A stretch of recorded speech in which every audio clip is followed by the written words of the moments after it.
they describe are very, very similar. And that's what gives me pause, because I'm like, okay, I know all these people didn't like come together in a group in a chat room somewhere in 1971 when, you know, this is happening over a lot of different years, again, all pre-internet. Yeah, absolutely.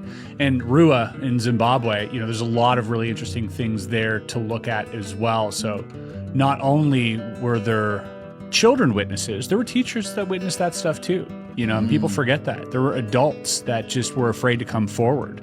But there were way more witnesses than were documented in the documentaries. Yeah. Just a lot of people didn't want to come forward.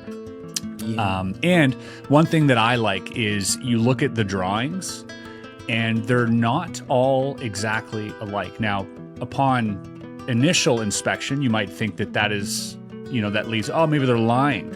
But actually, for me, it tells me that they're telling the truth, because when you remember something, if everybody remembers it exactly the way it happened, that's a script.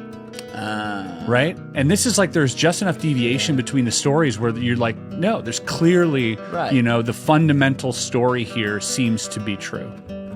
There was also, I think it's the principal of the school, someone high up in the school later came forward years later apologizing because she didn't believe them. Yeah. And once she had seen all the evidence that they presented, and obviously like the studies that had been done by Dr. John Mack from Harvard and all that, she was like, oh my God, like I should have, it seemed crazy, of course, but I should have listened. And that's nuts to me, because even if something like this did happen, wherever it happens in the world, we are trained to be like, wait, what? Yeah. You know, absolutely, man. And you know, it's one of the things where you start to go, why, right? Why children? Why this place? Now, if you look at that school, it was an international school.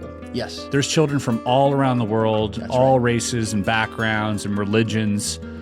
And, you know, as I was talking to a friend of mine, Luigi Venditelli, who is also really close with Emily Trim. He's currently working on the Bob Lazar movie. And he was telling me, like, if you were to sort of test humanity on, you know, contact and how, you know, what would happen if contact happened, that's how you would do it. You know, people say, oh, I want it to land on the White House lawn. No one's going to believe it.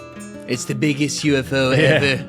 Yeah, exactly. But no one's going to believe it. No one's going to believe it. It's going to feel like a setup. It'll feel like them. It'll feel like the, you know, like some type of U.S. military thing, like a psyop. No one's going to buy it. So, you know, for them to do it at a school where there's innocent children, and like, this is like the perfect way to make